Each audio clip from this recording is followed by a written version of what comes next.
I want to thank the American people for the extraordinary honor of being elected your 47th president and your 45th president.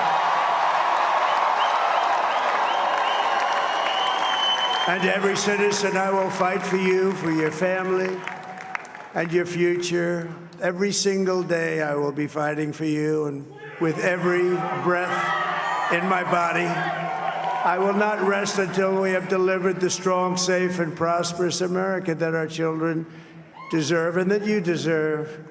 This will truly be the golden age of America. That's what we have to have.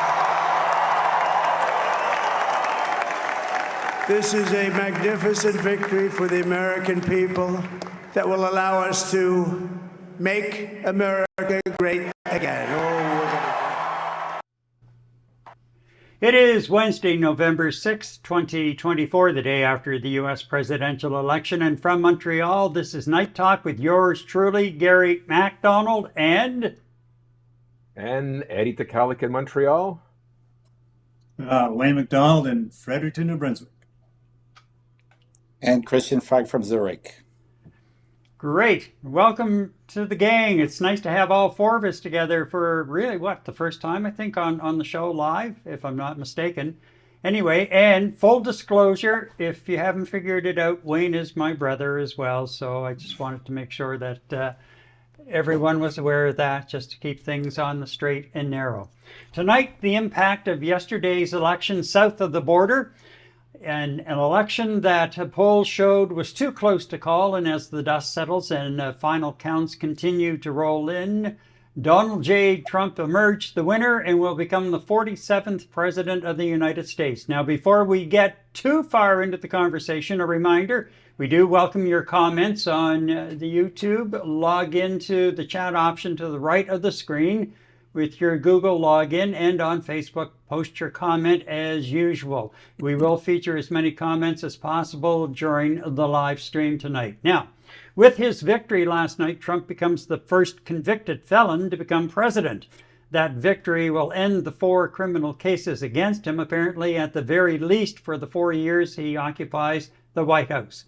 His sentencing, after being convicted in New York earlier this year on 34 counts of falsifying business records in connection with a hush money payment made to porn star Stormy Daniels before the 2016 presidential election. That sentencing is scheduled for November 26th, and he could face up to, are you ready for this? 4 years in prison. Why, that's a presidential term. Trump's lawyers are expected to ask the judge to delay his sentencing because doing so ahead of Inauguration Day would be unprecedented in U.S. history, and legal experts expect it will be delayed. Now, during his victory speech earlier this morning, he described it as a victory for democracy. America has given us an unprecedented and powerful mandate. But most of all, I want to thank the millions of hardworking Americans across the nation who have always been the heart and soul of this really great movement. We've been through so much together, and today you showed up in record numbers to deliver a victory like probably like no other. This was something special, and we're gonna pay you back. We're gonna do the best job. We're gonna turn it around. It's got to be turned around. It's got to be turned around fast, and we're gonna turn it around. We're gonna do it in every way, with so many ways, but we're gonna do it in every way. This campaign has been so historic in so many ways. We've built the biggest, the broadest, the most unified coalition. They've never seen anything like it in all of American history. They've never seen it. Young and old, men and women, rural and urban. But this is also a massive victory for democracy and for freedom. Together, we're going to unlock America's glorious destiny, and we're going to achieve the most incredible future for our people. Many people have told me that God spared my life for a reason.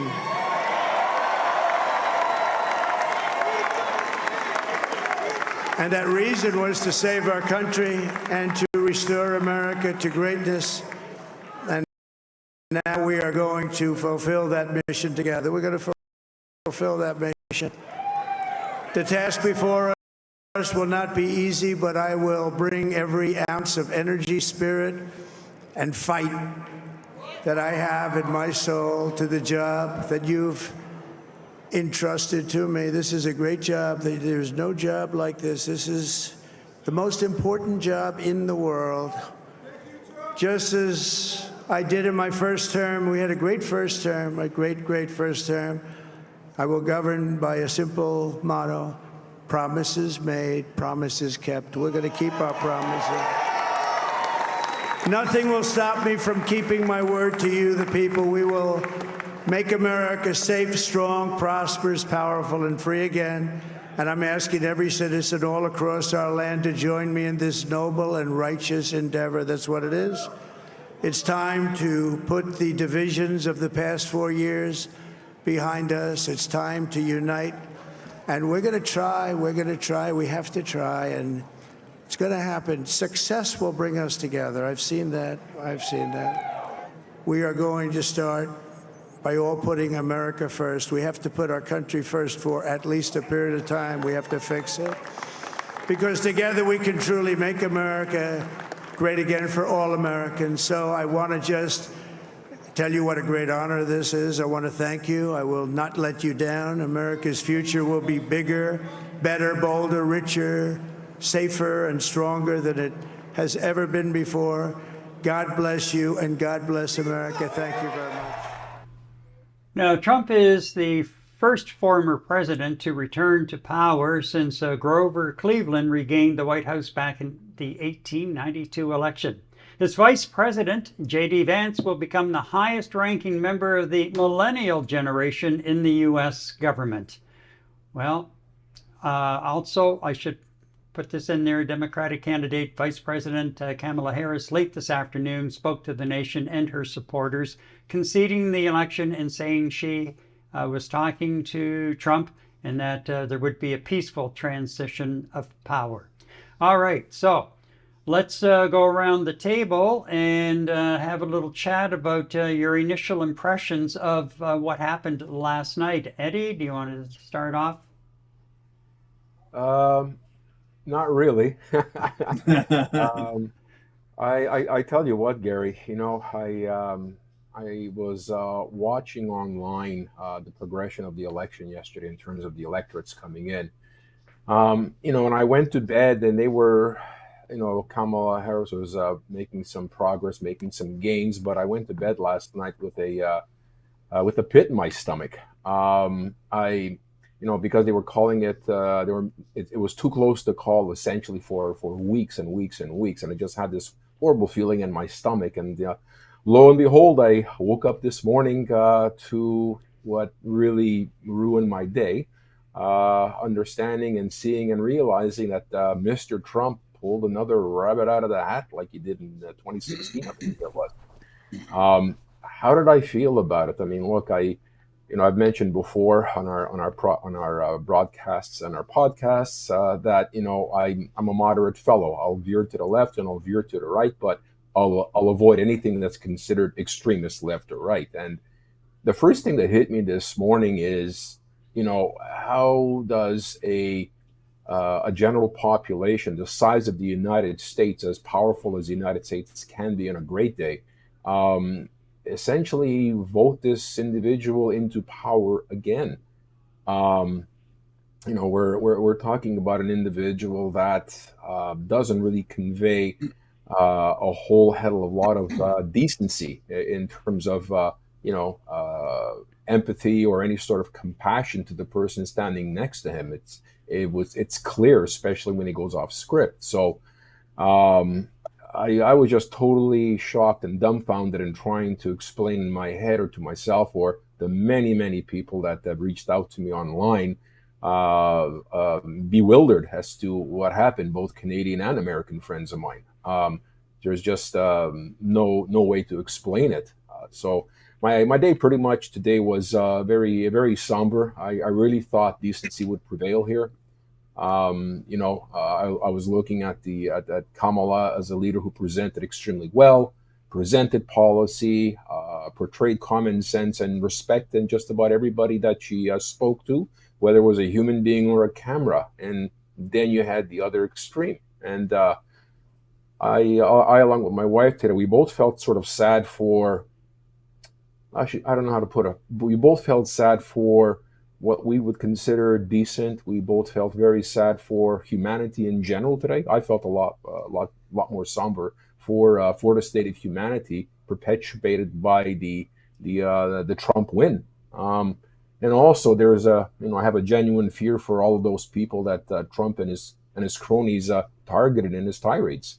And just quickly before I hand the mic off to my colleague Wayne, just one final comment on this is I really hope that his shenanigans and his threats were all part of an elaborate act or a big act, and I'll go into that later on in terms of my views on that, and that cooler heads will prevail. I'm just completely gobsmacked and flabbergasted as a moderate citizen of planet Earth, if you want to call it.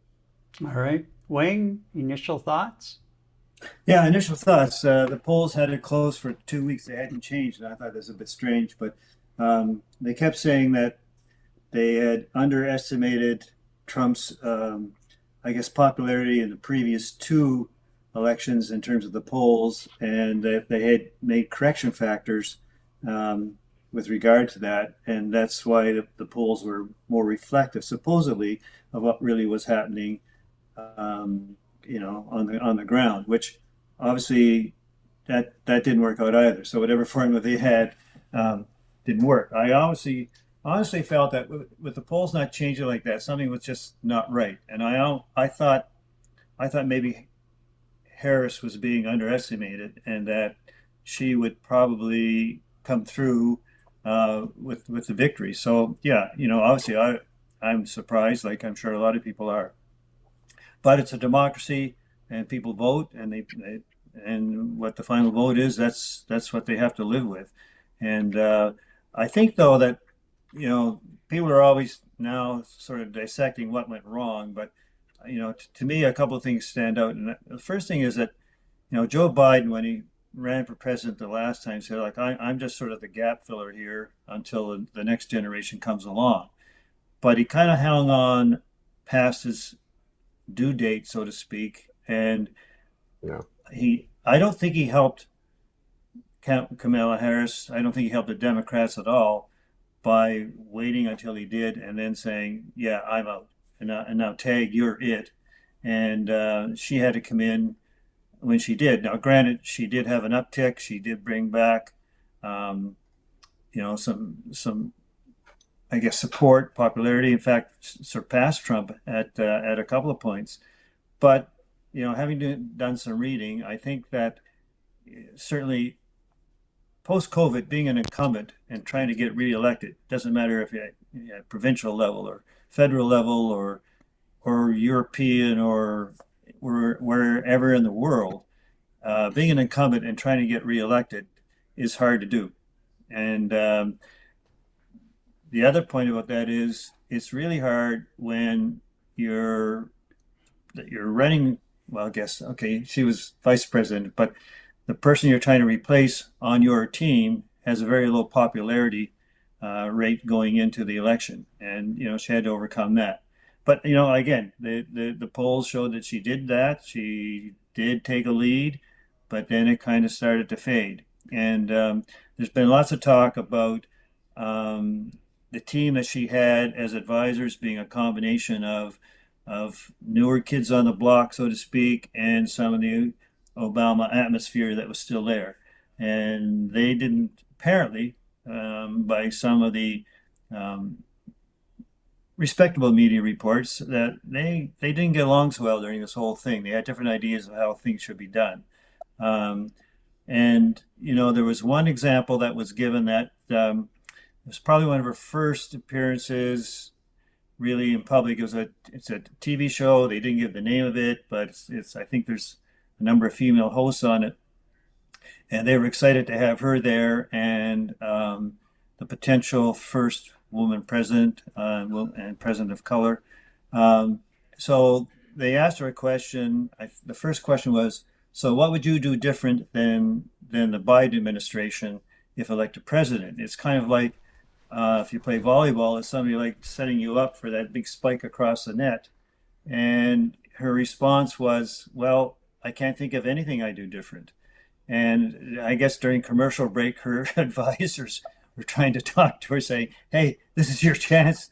You just kind of stalled here on us. And I think that was one of the concerns that they had, that in the past that she was a little bit hesitant, to get her points across, especially early on, because she felt a loyalty to Joe Biden and didn't want to say anything bad that might come across as criticizing what he did as president. So there's a lot of factors going in here. Of course, there's going to be a lot of dissection, but it is a democracy, and the votes were counted, and it is what it is, and that's it. Yeah. All right.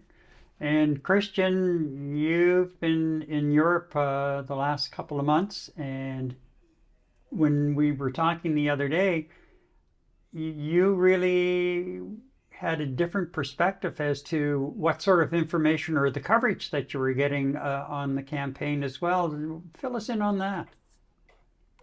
I mean, it's actually like here, where do you get your information from? Are you more on social media platforms, or like which target group are you in? But from my age group, like it didn't come as a surprise, because Trump was all over the media every day, whereas Harris was always a side topic. And it didn't appear for us as a big shocker yesterday night, because we're already facing the same problematic situation, especially in Germany, when you look at the far right groups. We know what it means to deal with those people, and we always say, unfortunately, history repeats. So it was kind of, from what I had the feeling with, expected on how it was presented over the last months, and thus not like really a shocker. Yeah, that's on how we or my colleagues perceived it. Yeah. Okay. And we do have a couple of comments coming in already. First one from Greg Zed.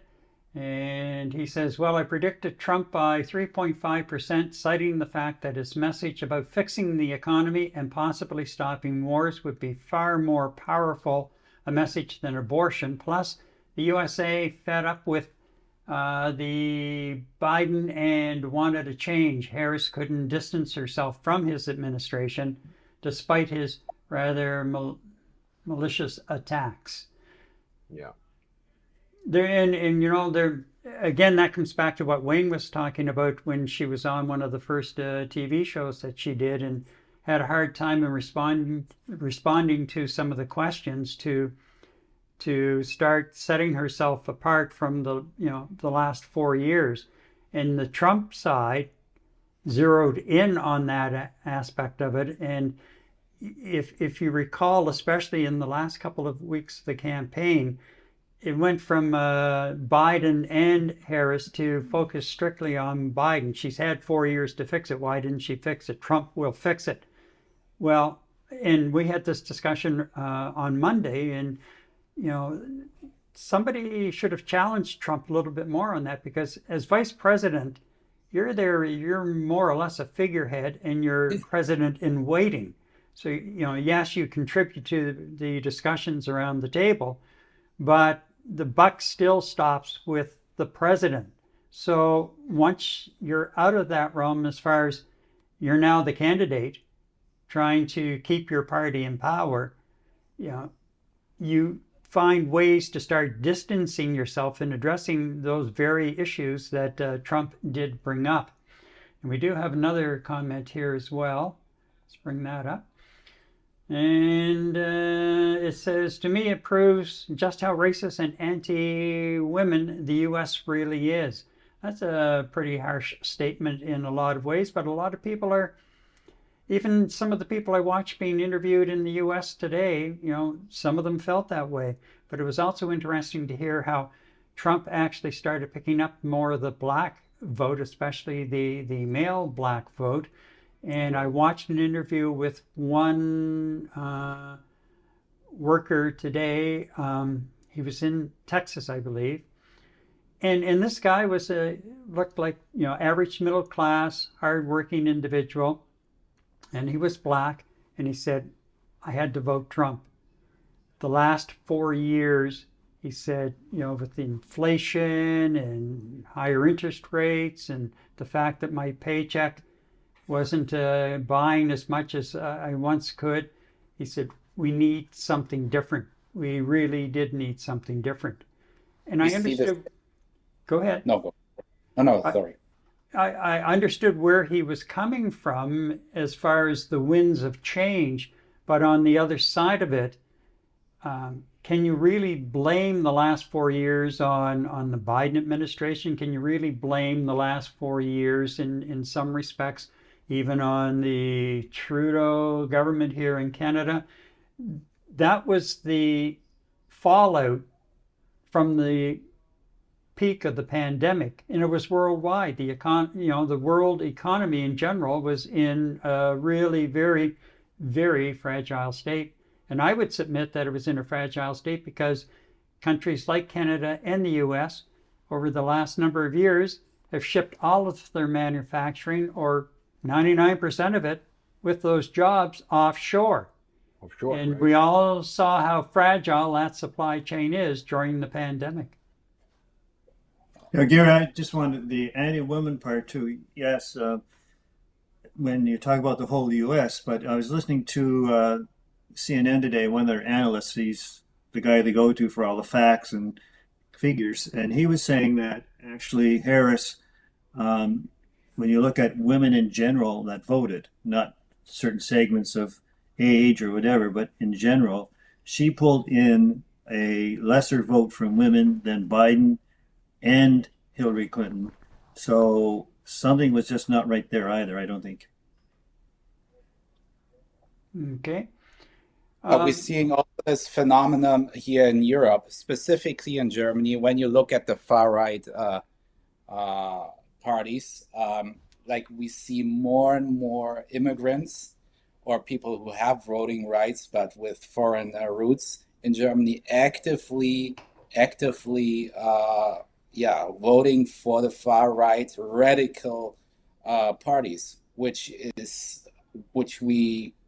the first sight doesn't look like real, but it is the situation. And when you talk to the people, most of them say, listen, we can discuss the ideologies, how you say, like in the end money talks. That's what they say. Like they have a plan. We're not talking about values and all this kind of other stuff. We want to see on how we make money, and that's it. That will pay our bills. This is actually the mindset which we see at the moment in Germany, especially when immigrants or foreign people like really voting for the far right parties, which in the first place doesn't seem logical, but it is happening at the moment. And coming back around to Greg Zed's comment, where he said that, what was it? Let me go back here. Oh, yeah.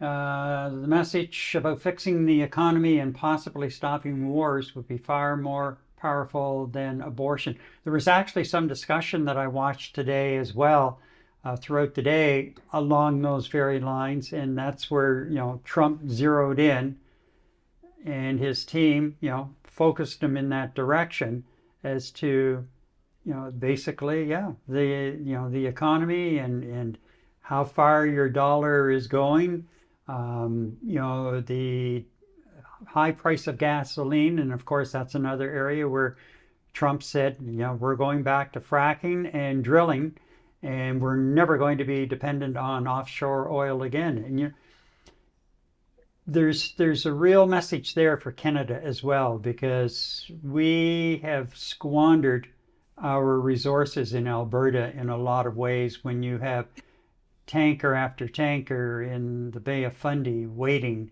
to get in to offload oil from offshore. and to keep the Canada's largest refinery in St. John, New Brunswick, going. It's, we have to really get around to taking advantage of what we do have so that we are not so dependent on the offshore side of it. On the immigration side of it too, now Christian, you brought that up, but 2 or 3 times in the last couple of months, in Britain even, there have been protests and large protests dealing with the whole issue around immigration, and that was a very central issue, if I remember correctly, in the British election not so very long ago as well. That's true. I just gave a little outlook of what's happening actually in Germany because we had especially discussions about ideology. Sorry for my bad English, but what is happening with this phenomenon, like because like basically they voting for their own exit out of Germany when you really look at down the road. So, but we see similarities now happening in the US. That's why we were not that surprised when we saw that people, also Hispanic or other origins, like were actively voting for Trump. It's not saying that the general public is like this, but we see this phenomenon happening, especially in Germany at the moment. Yeah, Christian. It's a pretty interesting phenomenon. I mean, you mentioned Germany. We're looking at the UK, and now we've got what's going on in the United States now. And next year we're going, definitely going to be going to election, if not sooner, next fall. Um, you know, you're saying a lot of the immigrant population, and rightly so, are worried about how am I going to feed my family? How am I going to put food on the table? How am I going to keep up with the rent and everything else that comes with the expenses of living, right? I think it's a top key issue for a lot of people. Now, if you're looking in the United States, Gary, you mentioned we're looking at African American populations seeing the same thing that, we need to get the economy fixed. I need to get more money in my pocket. The inflation's been killing us. Very, very important. But, at the end of the day, are people looking at those as mono issues that's going to solve all their problem? Or, are voters taking a holistic view of everything that's been communicated with a little bit of detailed plan or detailed communication as to what the next steps are going to be to alleviate my pains without having a big paycheck at home? Am I making minimum wage, which is a joke in the States? I mean, a lot of these things come into play. So, Christian, I get what you're saying, and there's different levels of, where people stand in the community in terms of what they're doing for a living and what finances they have coming in. It's a different situation for people that are extremely poor and looking for something, to the middle class, to the top class. They all have different reasons as to why they need to make more money, from necessity to pure greed. We've seen that very often. I clearly understand what some of the non-white population in the United States are saying they wanted to see in the Biden administration. But the part that really perplexes me is, the inflation is just one piece of the puzzle that's been conveyed by Donald Trump. Maybe not necessarily all the Republicans, but what Donald Trump is basically saying he's going to do. And I think more important is the volumes that speak of what he never talked about, what he's going to do. That's going to help the poor people, the people with lower salaries. I mean, he was point blank. He was asked about daycare, child daycare in the United States, and I think he went off script, off tangent. He started talking about something else that had absolutely nothing to do with what people's concerns are, and he never answered the question. I mean, you look at California. We have relatives in California where they're paying $2,700 US a month per kid for daycare. And here is the president-elect who never even broached the subject, never even discussed it. Yet we have people that are struggling to make a living saying, I need a strengthening of the economy. I need to get more money on the table to be able to afford things. Well, that's not necessarily somebody, to me, that conveyed me any sense of confidence that he's going to fix the economy and put more food on my table or allow me to afford daycare. It's really strange how people do think and what is their priority and the reasoning for voting for a particular party or an individual. In this particular case, Donald Trump. But it was maybe also a protest vote specifically in Europe where they specifically say, you know what, after those 4 years, we're just tired of discussing ideologies, you know? Like we're discussing to make the world a greener place. We have so many other issues, but economics, when the economy, like no one was really taking care. And that's what people made upset. They said there's a lot of talking, and then people they tend to go for the radical option. We see it all the time. Look back in the 30s or in the 40s. This is exactly what's happening.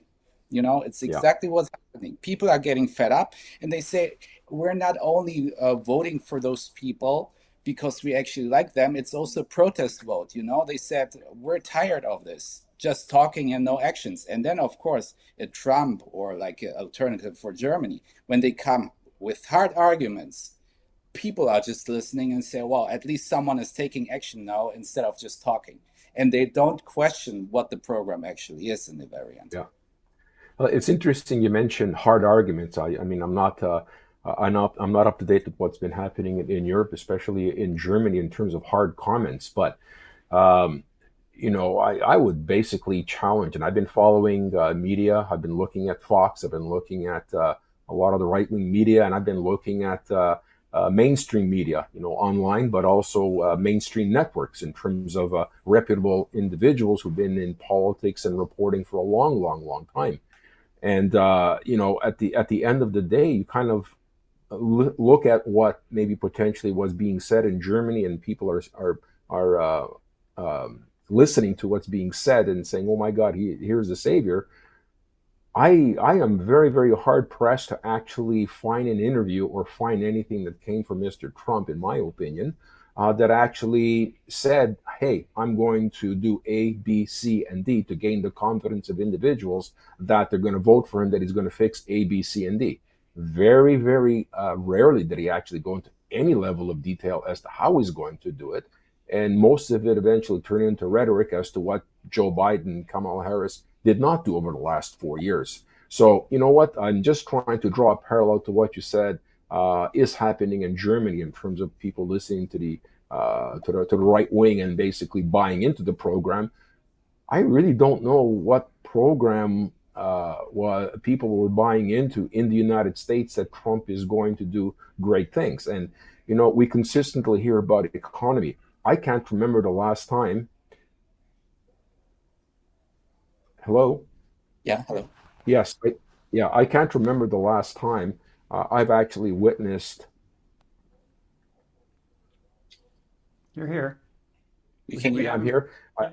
Yeah, sorry. I can't remember the last time I actually had the opportunity to witness a municipality or a province or a country or a state where a citizen, when asked what is the most important thing on your mind, that's going to that's going to be a decisive factor in terms of where you're going to be placing your vote. Very rarely do you hear people say anything but the economy. They always mention the economy. Every politician says they're going to improve the economy. Every politician says they're going to fix the economy. So the economy is to me a cop out in terms of, yeah, I'm voting for the liberals or the Democrats or the Republicans because they have to fix the economy, and they will. The next 4 years and the next 4 years and the next 4 years, it's going to be about the economy and how it's going to improve. I really sincerely think and feel that people are a lot more smarter than that. That it's not just the economy that they're voting for, that they're voting for something a little more substantial than just the economy. You're looking at healthcare. You're looking at education. You're looking at, yes, how we're handling immigration. How are we integrating people? How are we vetting out the bad folks? You know what? It's a lot. It's very easy to say, yeah, I'm voting because of the economy. But to me, that's just a cop out. In a lot of cases, it's just a cop out statement because they maybe can't think of anything else they're voting their conscience around. So I don't know. It's very, very tough to understand sometimes.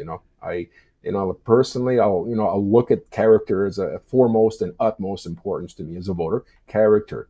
Okay, great. Once I've established good character and decency, I move on to the next steps. What are you bringing to the table? How are you going to make the life of your constituents in the constituency better? That's what I would typically look for. And I guess maybe I'm just thinking too far ahead here, that I would expect my fellow citizens to be thinking in the same manner, but that's not necessarily true in all cases. So, as Wayne said, we have a result in the United States, and the people in the United States are going to have to live through it for the next 4 years. And what can I say? Good luck. We're Canadians here, and I think we're all not taking this personally or anything like that, but I think we're all pretty vigilant to see what's going on in the United States. We're very vigilant to see what's going on with the governments in Europe as well, Chris. As Canadian citizens, from a perspective of the country itself, in terms of the impacts of the results in the United States, Gary, that's a whole show for another day, but we can get into that some other time. It can have detrimental impact to us Canadians here, and even for the folks in Europe, Switzerland and Germany in your case, Chris. There's a lot of to discuss. No, I give it to Gary. Well, there are a couple of areas I'd like to touch upon, and one of them that bothered me last night, and then today when I was doing the edit on the speech, on Trump's speech, where he mentioned Robert Kennedy Jr., and he is going to be driving the healthcare side of things in his administration. And I don't know about that one. I'd be a little and of course they're taking dead aim at Obamacare, that whole Medicare program. But I'm not so sure about Kennedy having the reins of health in the U.S. Wayne, you want to weigh in on that one? Yeah, well, that's scary in its own right, and I'll tell you why. And first off, Kennedy is a known anti-vaxxer, and he still associates or claims that vaccines are associated with autism, which has been disproven many times in the scientific community. But he's still, that's still what he's sticking to. He belongs to an organization called, I think, the Children's Defense Organization. He's high up in that. He's basically one of the kind of globally recognized anti-vaxxers that there is. And he did an interview with NBC after, I'm not sure exactly when it was, but it was after he and Trump had met, and he decided he was going to leave the presidential race, and that he and Trump had a conversation of what his role would be. And he said what he wants to do when it comes to vaccines is to just get scientific information, use proof of evidence, that kind of thing. And he said, I don't want to take people's vaccines away from them. I just want them to know the facts and then let them make their own informed decisions. So what facts is he going to present, or what he sees as facts, being an anti-vaxxer? Any kind of doubt that's sown from an administration, and if Trump agrees with him, already the public health leadership in the U.S. is a little concerned about this, because the vaccination rate of children has dropped, especially since COVID. And there's a couple of reasons for that, but that's another story. And any kind of message that comes from your administration or from Trump that maybe this vaccine is not so good for you, think twice about it. However he's going to present this, being an anti-vaxxer, you're going to drive that immunization rate down even lower, and that's not a good thing. You can't. The country is trying to catch up, make sure their kids get vaccinated on schedule again.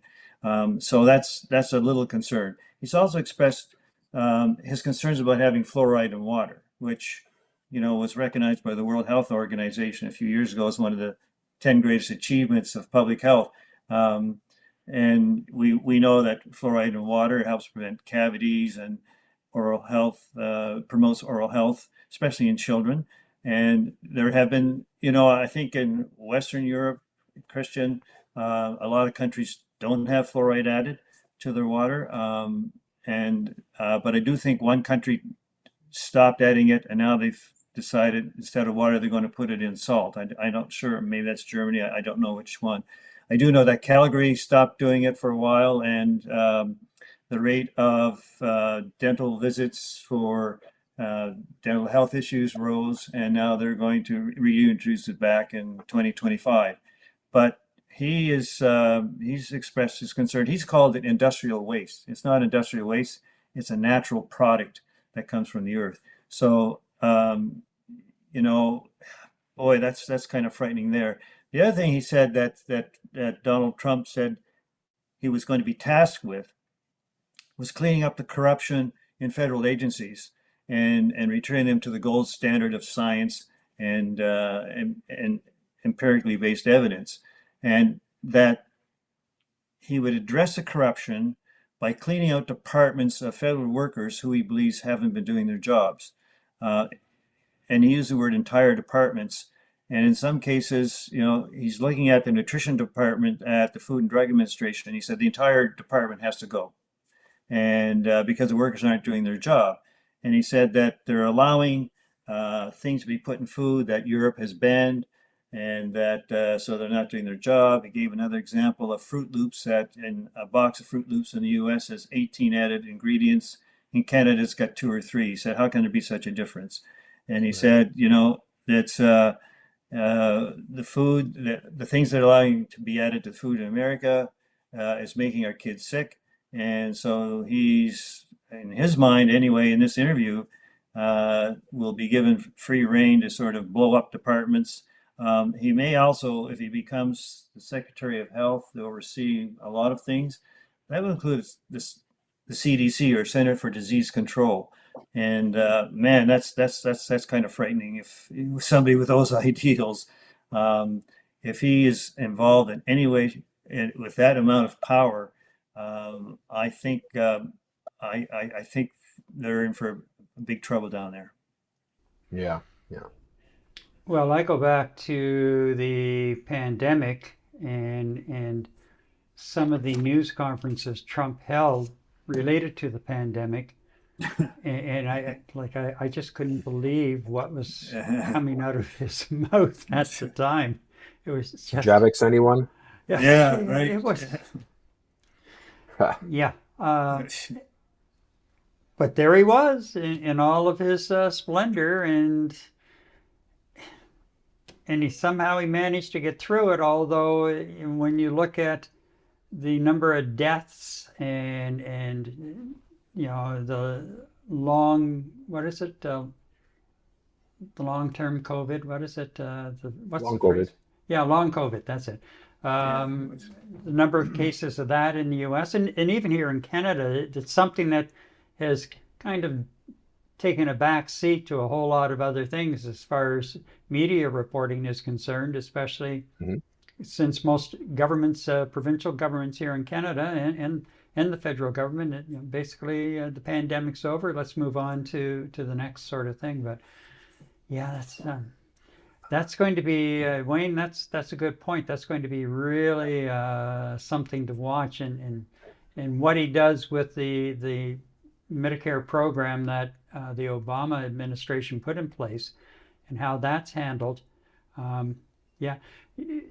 That's going to have, that whole thing could have a significant impact on Canada, because for a lot of people, especially in the heavily populated Northeast U.S. and even on the West Coast, Canada is a hop, skip, and jump as far as a drive or a quick plane ride to get maybe whatever treatment they're seeking at the time. Look at how busy it was at certain drugstores along the border with Americans coming up and buying their medication for diabetes and other medications. Yeah, so that's something that our federal government today was trying to assure Canadians that, yes, we're on top of all of these things and we've been planning for it over the last number of months. Maybe you have, maybe you haven't. But let me put it this way. Your credibility factor, as far as it goes with me, is not very high when it comes to talking a storm like that. So I don't know.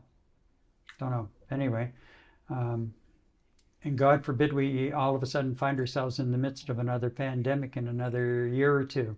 Let's see what lessons we've learned. I would suggest at the political level, probably not very many. Anyway, Yeah. I'll get off that topic because I'll get. I I want to think circle back, if I might, Gary. I just want to circle back to the individual you saw on the news, basically saying, "I need to feed my family. I need to see more money come into the household and whatnot." You hit the nail on the head in terms of Obamacare and some of the social programs, or the few social programs that do exist, in fact, in the United States for that for those that don't make much money. There isn't a huge family income. One parent household, the elderly, and so on and so forth.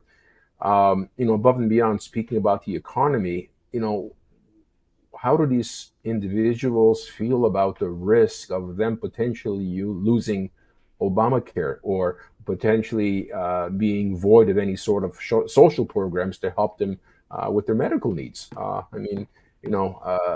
The quality of medicine, if you can afford it in the United States, is significant globally. I mean, it's really high up there. And the only caveat is if you can afford it. So, I'm certainly thinking that the individual who has been thinking about getting more food on the table or getting more money into the household also took into consideration some of the benefits that the individual might have at that time as part of the Obamacare plan. And Donald Trump's plan to eradicate it, as he tried during his first term, and God rest his soul, Mr. McCain, a great Republican, basically put a stop to it.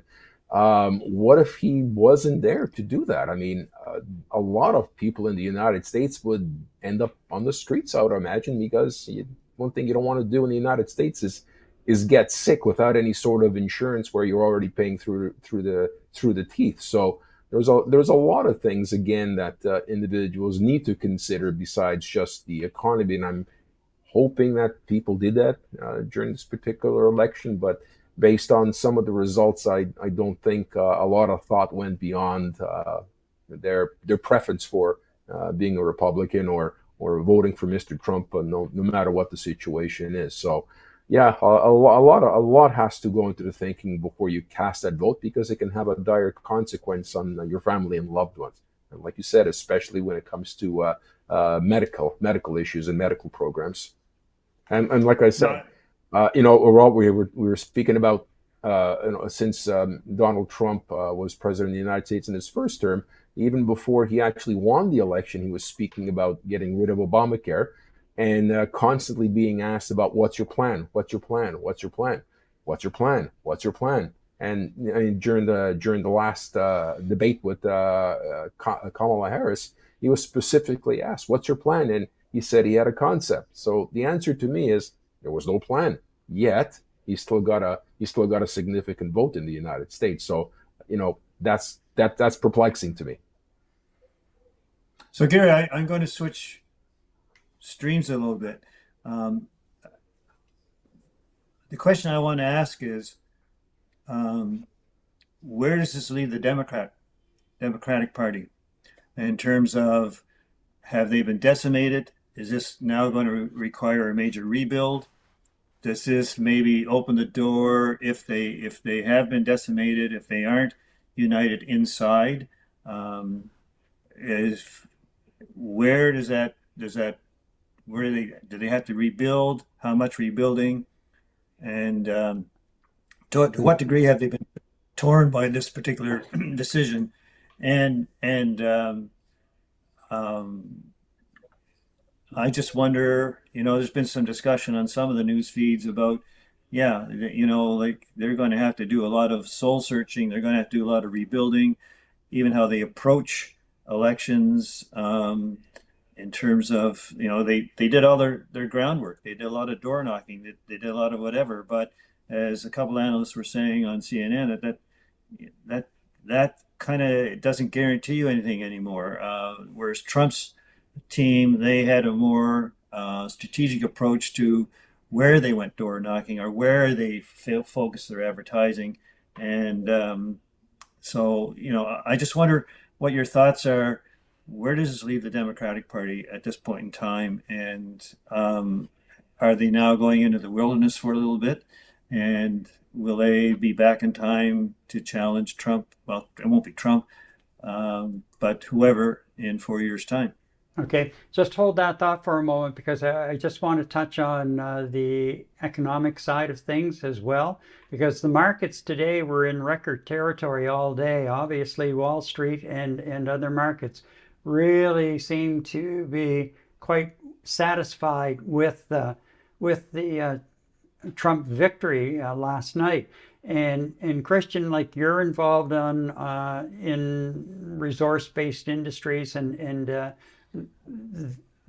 also from the European side of things.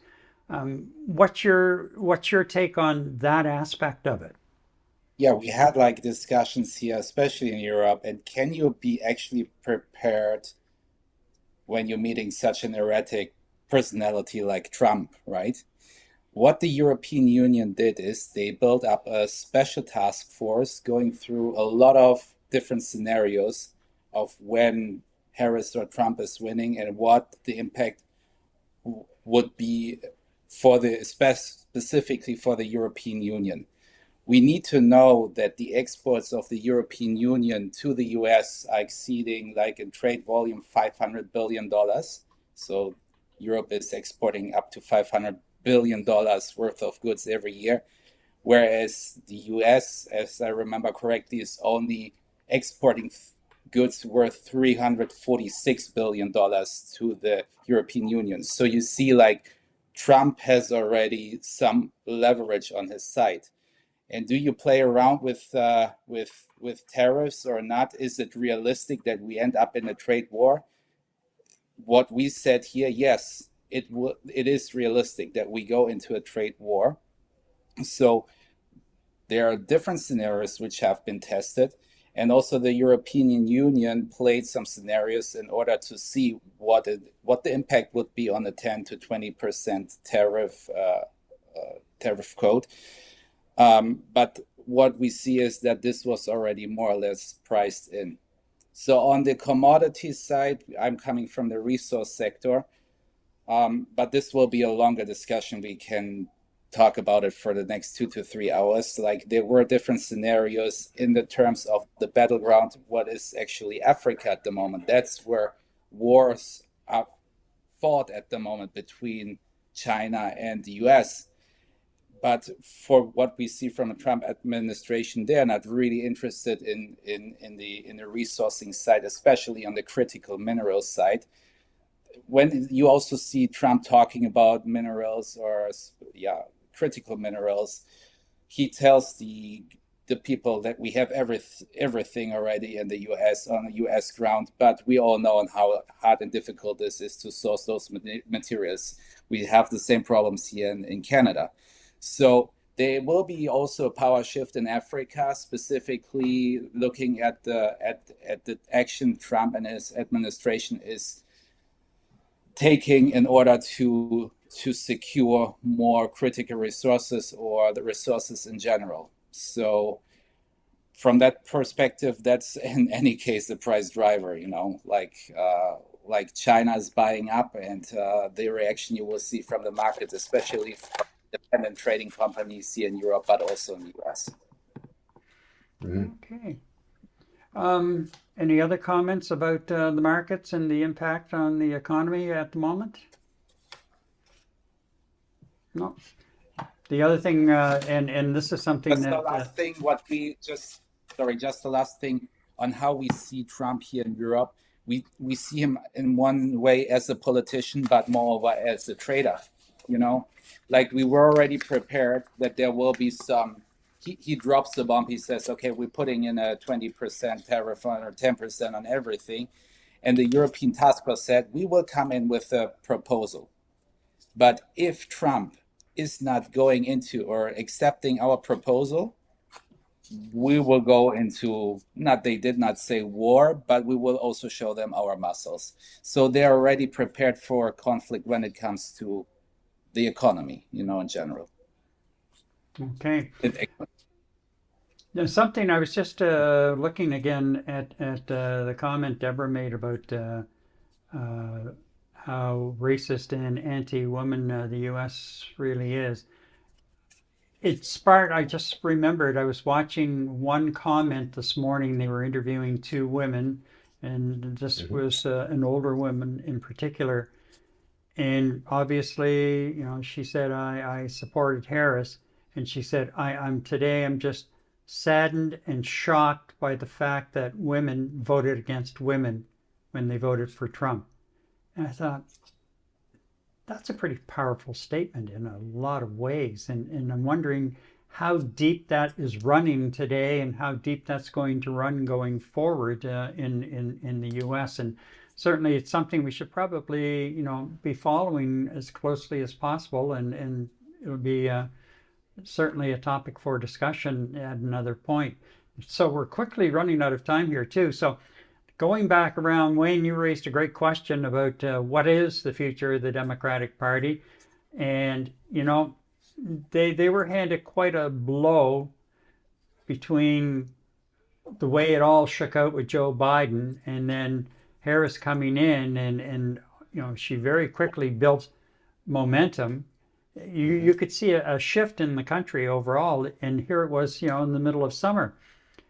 But as we all know, when parties are handed a defeat like the Democrats were handed yesterday, it takes a while for them to rebuild. And it's almost like the party that defeated them gets almost a free pass going into the next election cycle, because in a lot of cases, unless there's a really dynamic leader that they find and they get in place in enough time to get acquainted with the public and to start articulating what the policies and the vision of the new leader and leadership within the party, you know, what they are, they're not going to gain a whole lot of ground. And I don't see and haven't really heard any names being tossed around, even when there was discussion about we have to replace Biden. But there weren't a lot of names that were really coming to the surface. I think they have. Yeah, the only one I heard was let's draw a blank. He's from Pennsylvania. Oh, Gosh, yeah. Come on, boys.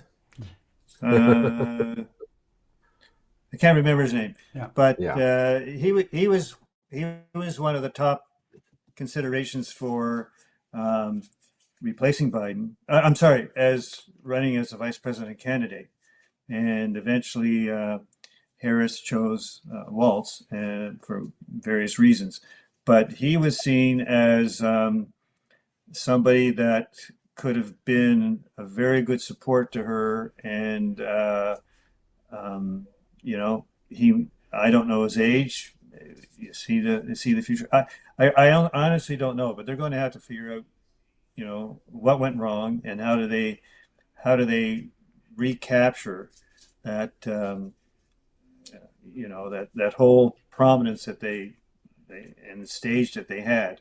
And they, you know, I'm sure there's people in there we haven't heard of that will surface. I mean, there's 4 years, but with American presidential elections, they basically start almost 2 years beforehand, with each party going through various stages of well, we got 20 people running, and eventually they'll filter down to 4 or 5. I mean, this seems to go on forever. But so that's not a lot of time actually to figure out what, you know, how do we regroup, who's going to be staying with the party, who's going to leave, retire, whatever, and that kind of thing. So I honestly don't know. To me, after this kind of defeat. It was shocking to the Democrats. It was shocking to a lot of people in North America. And so I don't know where this leaves them. I don't think it leaves them in a good spot.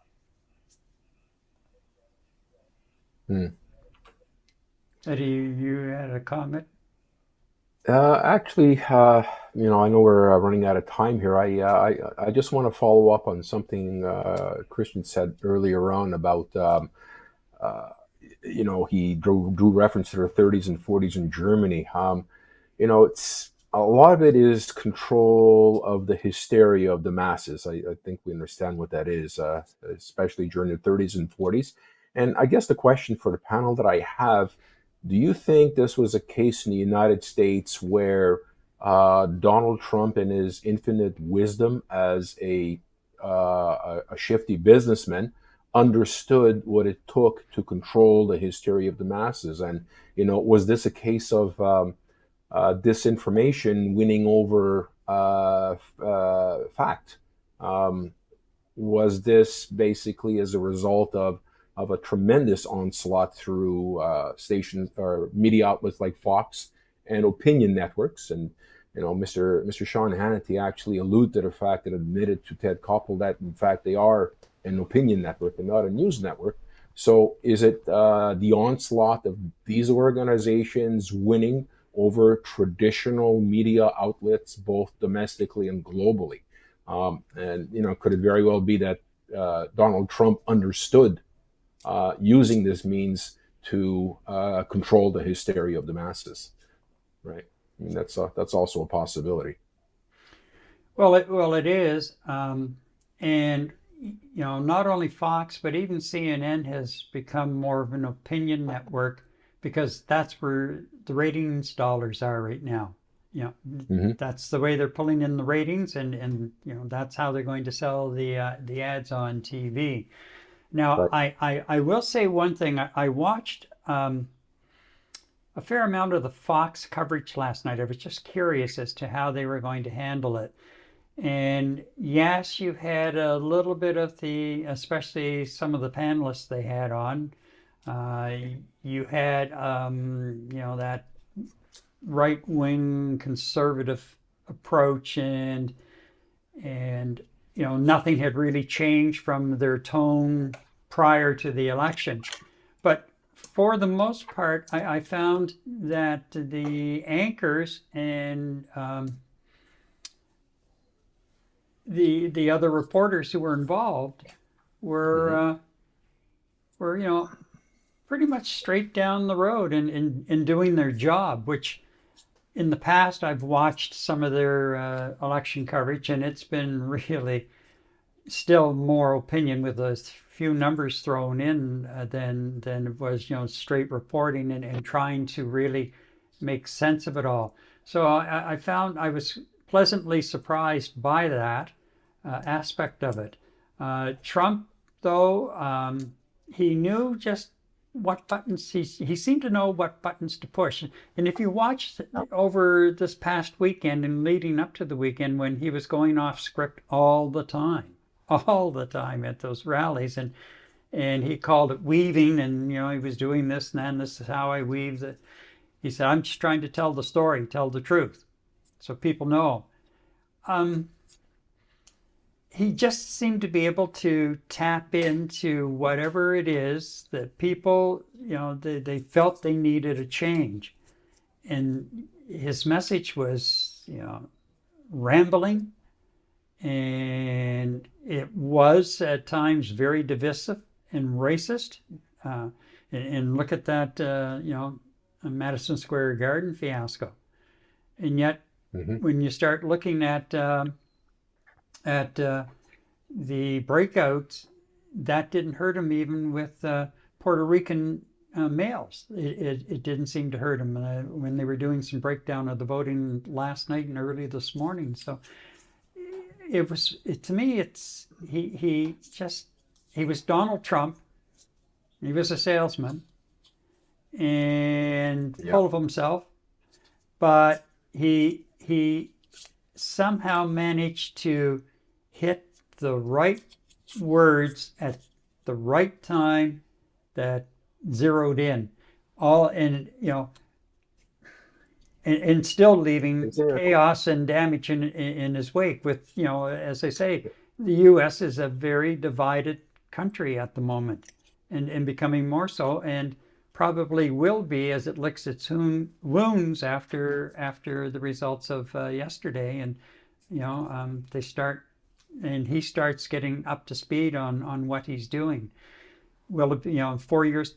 Will they be ready for a change in 4 years? I don't know, but certainly he seemed to be able to tap into that strength, that desire for change. And it's not only in the U.S. It's look at New Brunswick, its election. Saskatchewan, it was close. BC, it was close. Right. But and look at the polling here in Canada at the federal level. What are the Liberals going to do in the aftermath of the next vote, which could come anytime between now and the fixed date next October? I think you should run for election, Gary. I would vote for you right away. No, you don't want me running for election. It'd probably be an improvement. Oh, I don't know about that one. Anyway, Yeah. but I'm not about to launch my campaign right now, so Okay. no go. Any other final thoughts before we go, gang? It's been a great evening, and where did the time go? Christian, any final thoughts? All done. You're done. Wayne? Oh, I got to run. Okay. Alrighty, well, it's been a busy weekend and start to the week, and the pace will be picking up in the United States with the transition of power and ultimately the inauguration in late January. And there's going to be a lot to talk about between now and then. And we will do just that. Thanks to all of the gang for joining in here tonight, and for you for joining our live stream tonight or watching the video, which will be posted by early tomorrow morning. Night Talk returns in 7 days from Montreal. Good night. Right.